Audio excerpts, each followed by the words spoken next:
listening to your live distracttv.com. We are at Sziget Festival 2012 and we're joined by Paul of Maximo Park. How's it going?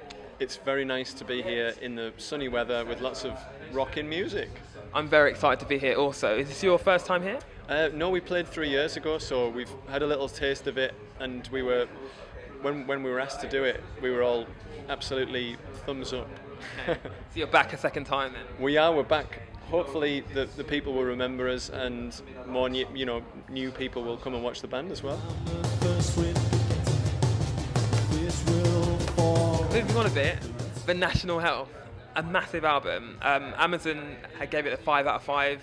Apparently it's like your return to stardom, an amazing album. What was the inspiration behind that? Just the things that you hear and see every day. I mean, that kind of continues the thread from our first album through to the new one, which is our fourth. It has to be kind of based on experience for me, not necessarily I did this and I did that, but things that you've seen or read about, and try and kind of put them into a song that means something to everybody, which is quite kind of tricky because you don't want to lose that personal aspect. Sure. So yeah, for me the new album probably takes in a few extra elements and dimensions to do with the way that a lot of the world is in a kind of economic crisis, Sure. or has been through one, and it has such a knock-on effect. Economics means very little to me, as it does to most people on the street. Yeah. But you kind of, you end up hearing of people who've lost their job, or family members, or prices of things are going up and your wages going down. It's insane. It is. We're in. That is the way that things are, and the opening line of the title track, "The National Health," says, "England is ill and it is not alone." And it feels like, wherever you go, you see Angela Merkel from Germany on the TV, you see people in Ireland, people in America have obviously had this big Wall Street kind of crash. And so for me, it was almost unavoidable to have that filter in somewhere, because you see kind of all sorts of weird extreme things happening, like more sort of extreme people get a voice in times like this, because people are almost kind of withdraw. And I think for me the album's about not withdrawing but actually pulling together and having whether it's with your friends or your family or unity. Unity. Absolutely, unity and community. Yeah. And okay, I mean, the industry as a whole is turning very much dance influenced.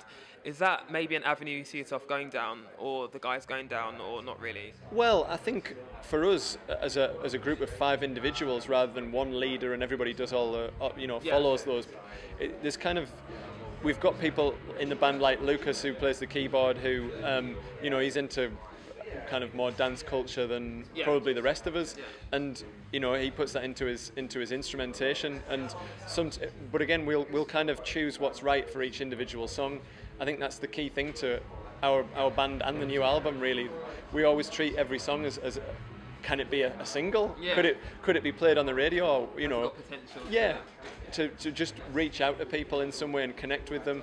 So on Hips and Lips, which was the lead single in England, it's almost like a techno rhythm underneath, and we worked with a guy called Amir Amor on that, who is part of Rudimental, who've just had a massive #1 with Feel the Love in the UK. And for us, we always want to kind of push forward but not lose the sense of who we are. Sure. And I think we're definitely a sort of a rock and roll band, but I think rock and roll obviously encompasses so many different things that you want to, if it's time for the synths to get whacked up, crank it all the way up. If it's time to get an acoustic guitar out, pull it all back.